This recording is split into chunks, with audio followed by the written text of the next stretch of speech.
Hello विद्यार्थियों, आज हम लोग संपूर्ण व्याकरण जो हमारा चल रहा है उसके अंतर्गत हम लोग पढ़ेंगे अव्यय। अव्यय या अविकारी शब्द। अव्यय वो होते हैं जो लिंग वचन कारक आदि के कारण जिसमें कोई परिवर्तन नहीं आता है, वो होते हैं अव्यय। और अव्यय कितने प्रकार के होते हैं?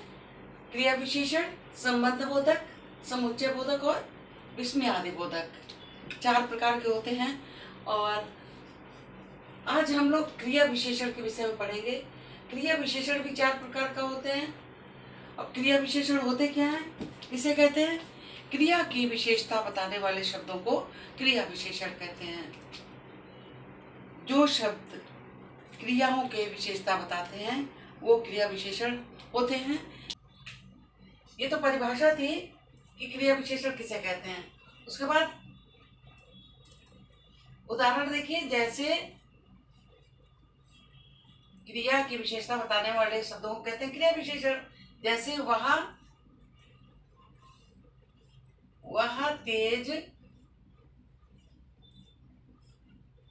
तेज दौड़ता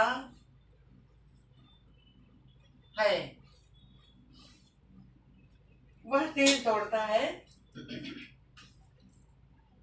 तो इसमें जो ये तेज शब्द है, तेज, ये क्रिया विशेषण है। कैसे?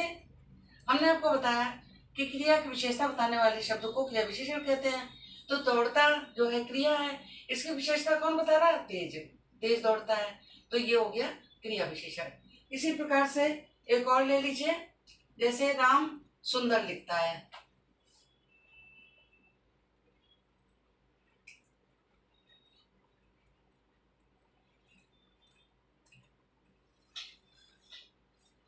राम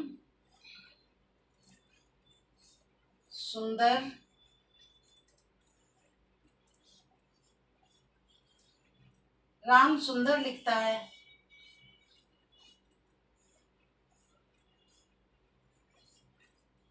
अब इसमें देखिए, इसमें लिखता क्या है? ये है, लिखता है क्या? क्रिया है ना। और ये क्या है? संज्ञा है। राम सुंदर क्या है? ये क्रिया विशेषण है। ये लिखता है जो है ये क्रिया है, और सुंदर क्या है? क्रिया विशेषण है। अब हम लोग पढ़ेंगे क्रिया विशेषण के भेद।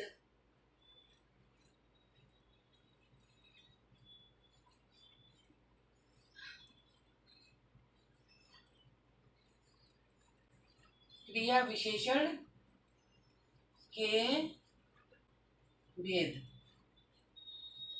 क्रिया विशेषण के भेद हमने कितने बताए थे? 4 प्रकार के होते हैं क्रिया विशेषण भी। कौन कौन से? रीतिवाचक क्रिया विशेषण,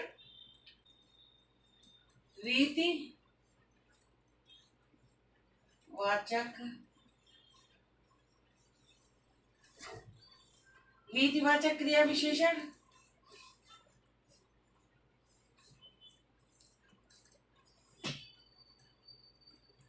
और दूसरा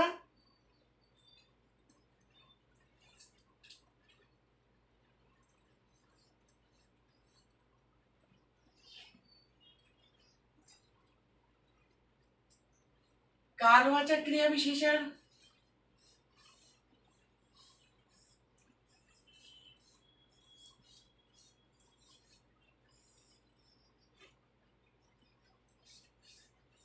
कालवाचक क्रिया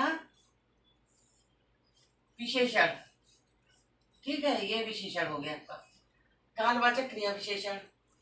और तीसरा, पहला, दूसरा, तीसरा,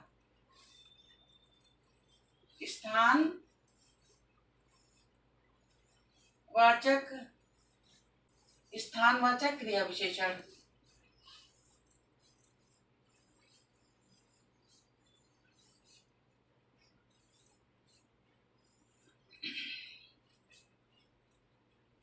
और चौथा,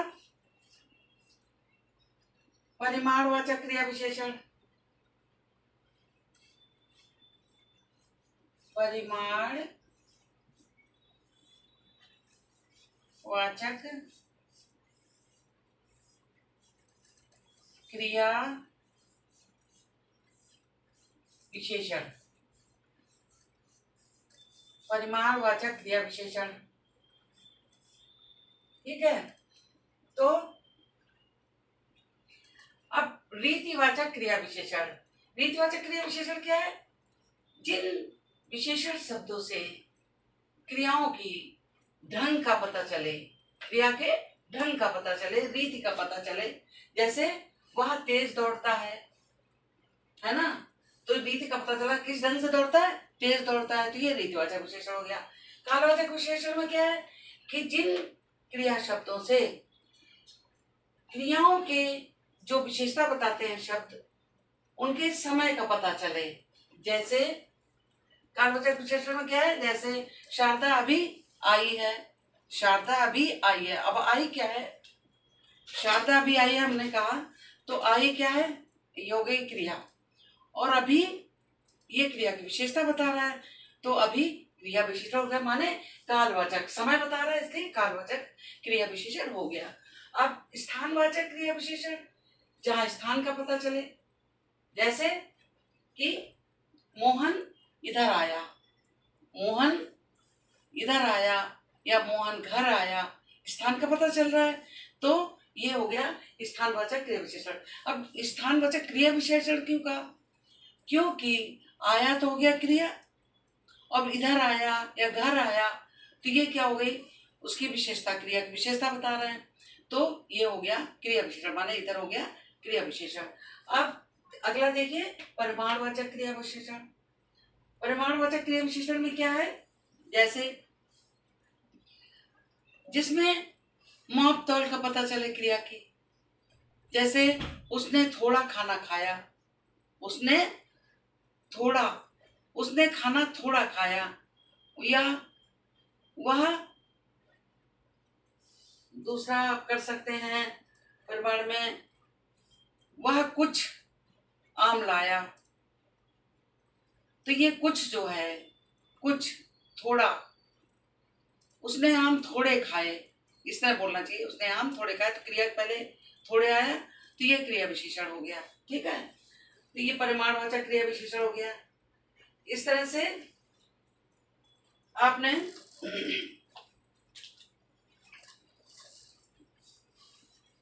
अव्यय या अविकारी शब्द, तो अविकारी शब्द क्या पढ़े आपने? क्रिया विशेषण, चार भेद हो गए। क्रिया विशेषण, संबंध बोधक, समुच्चय बोधक और विस्मय बोधक।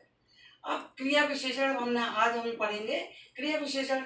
तो क्रिया विशेषण के भी चार भेद हैं। कौन कौन से? रीतिवाचक, कालवाचक, स्थानवाचक और परिमाणवाचक क्रिया विशेषण, ये चार हैं। अब इनके चारों के नोट्स के माध्यम से हम लोग विस्तृत रूप से पढ़ेंगे। चलिए आरंभ करते हैं। देखिए, अव्यय या अविकारी शब्द। अव्यय का शाब्दिक अर्थ क्या है? अव्यय का शाब्दिक अर्थ है व्यय ना होने वाले, अर्थात खर्च ना होने वाले।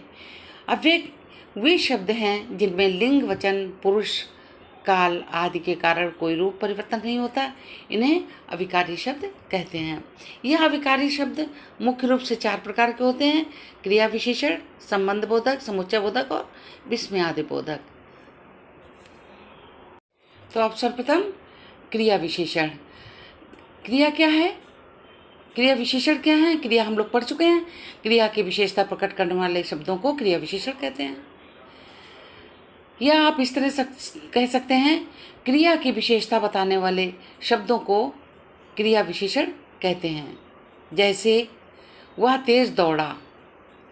अब तेज दौड़ा, दौड़ा तो हो गई क्रिया, और तेज क्या हो गया? क्रिया विशेषण। माने क्रिया की भी, दौड़ा जो क्रिया है, इसकी विशेषता कौन बता रहा है? कौन सा शब्द? तेज। तो ये तेज क्रिया विशेषण हो गया। अब ये लिखा है इस वाक्य में, दौड़ा क्रिया है और तेज क्रिया विशेषण है। ये आगे देखिए, क्रिया विशेषण के चार प्रकार होते हैं। अव्यय चार प्रकार के थे, अब क्रिया विशेषण चार प्रकार के हैं। जैसे पहला रीतिवाचक क्रिया विशेषण, कालवाचक क्रिया विशेषण, स्थानवाचक क्रिया विशेषण और परिमाणवाचक क्रिया विशेषण। तो इनके बारे में अब हम विस्तृत रूप से पढ़ते हैं। अब देखिए रीतिवाचक क्रिया विशेषण। ऐसे क्रिया विशेषण जिसे क्रिया की रीति या ढंग संबंधी विशेषता का बोध हो, उन्हें रीतिवाचक क्रिया विशेषण कहते हैं। जैसे मोहन तेज दौड़ता है, किस रीति से देखता है, किस ढंग से, ढंग की बात है यहाँ पर, रीति या ढंग।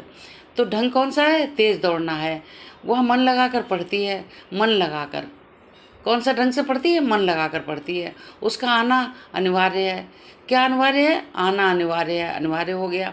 अब वह अवश्य जाएगा तो इसमें अवश्य हो गया। तो इस तरह से तेज, मन लगाकर, अनिवार्य, अवश्य, ये क्या है, क्रिया विशेषण हो गए। जाएगा का अवश्य क्रिया, ये क्रिया जाएगा और ये विशेषण हो गई। अनिवार्य क्या है, आना अनिवार्य है, आना क्रिया है और अनिवार्य उसकी विशेषता बता रहा है।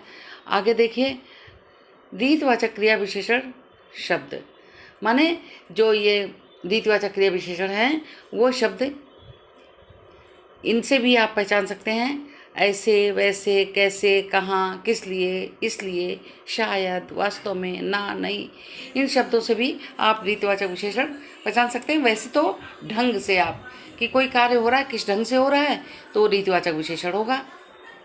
इसके बाद क्या आता है, कालवाचक क्रिया विशेषण। अब कालवाचक विशेषण ऐसी क्रिया विशेषण जिसे क्रिया के समय संबंधी विशेषता का बोध हो। काल माने समय, ऐसी क्रिया विशेषण जिसे क्रिया के समय संबंधी विशेषता का बोध हो, उन्हें कालवाचक विशेषण कहते हैं।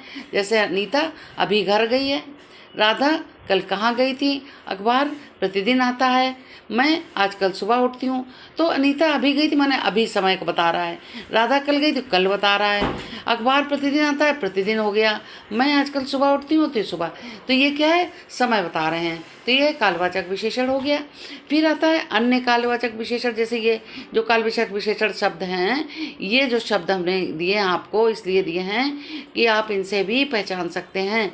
वैसे समय इतना कठिन नहीं है, समय के आधार पर आप इनको कालवाचक विशेषण को पहचान सकते हैं, कालवाचक क्रिया विशेषण को। तो अन्य कालवाचक क्रिया विशेषण जैसे प्रतिदिन, बार बार, रोज़, आजकल, पहले, अब ये सब क्या बता रहे हैं, समय से तो पता चल रहा है इससे कि पहले, प्रातः, तब, जब मैं जाऊंगा तब वो आएगा, है ना, कब, अब, अभी अभी, सदैव, दिन भर, लगातार। तो ये क्या है, कालवाचक क्रिया विशेषण, इनसे पता चलता है कि कालवाचक क्रिया विशेषण के लिए ही ये शब्द प्रयोग किए जाते हैं। इसके बाद अब देखिए स्थानवाचक क्रिया विशेषण। स्थानवाचक क्रिया विशेषण क्या है, ऐसी क्रिया विशेषण जिसे क्रिया की स्थान संबंधी विशेषता का बोध होता है, उन्हें स्थानवाचक क्रिया विशेषण कहते हैं, है ना। जैसे राम इधर आया, अब इधर क्या है, स्थान का बोध करा रहा है। मैं उधर गया, उधर भी स्थान का बोध हो रहा है। तुम जहाँ तहाँ क्यों घूम रहे हो, जहाँ तहाँ माने इधर उधर क्यों घूम रहे हो, तो ये भी हो गया स्थानवाचक क्रिया विशेषण। अब ये उपयुक्त में, उपयुक्त वाक्य में इधर उधर, जहाँ तहाँ, ये जैसे है ना, इधर उधर, जहाँ तहाँ, ये हो गया क्रिया विशेषण। तो ये क्रिया विशेषण है।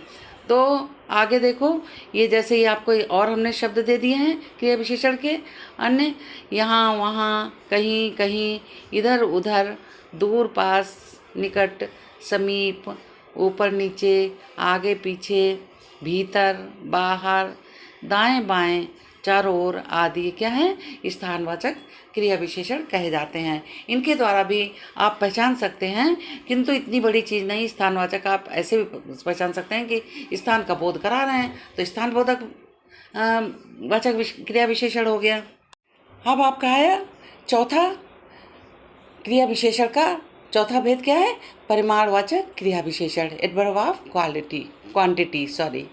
ऐसी क्रिया विशेषण जैसे क्रिया की मात्रा और परिमाण संबंधी विशेषता का बोध होता है, उन्हें परिमाणवाचक क्रिया विशेषण कहते हैं। जैसे मैं अधिक खा गया, अब अधिक क्या है, इसमें एक चीज़ और परिमाण की जब बात आती है तो गिनती तो होती नहीं। अधिक खा गया माने कोई वो नहीं है, कितना खाया, थोड़ा खाया, ज़्यादा खाया, तो ये परिमाणवाचक हो गया।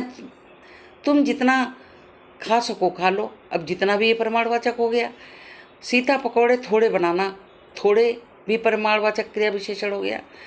अब उपयुक्त वाक्य में ये स्पष्टीकरण अधिक, जितना, उतना, थोड़े से परिमाणवाचक क्रिया विशेषण है। इसके अतिरिक्त तो और भी परिमाणवाचक विशेषण जैसे जैसे थोड़ा, कम, ज़्यादा, अधिक, बराबर, जरा सा, बहुत, अत्यंत, अत्यंत दुखी हुआ, है ना। तो अत्यंत का, अति, काफ़ी, पर्याप्त, इतना, उतना, जितना, ये सब क्या है, ये जो शब्द हैं ये अधिकतर परिमाणवाचक क्रिया विशेषण के लिए प्रयोग होते हैं। इसलिए ये क्रिया परिमाणवाचक क्रिया विशेषण हुए। इनके द्वारा भी आप पहचान सकते हैं। मेन ये चीज़ है जो आपको समझाया इसके द्वारा पहचानेंगे, लेकिन इसके द्वारा भी आप पहचान सकते हैं।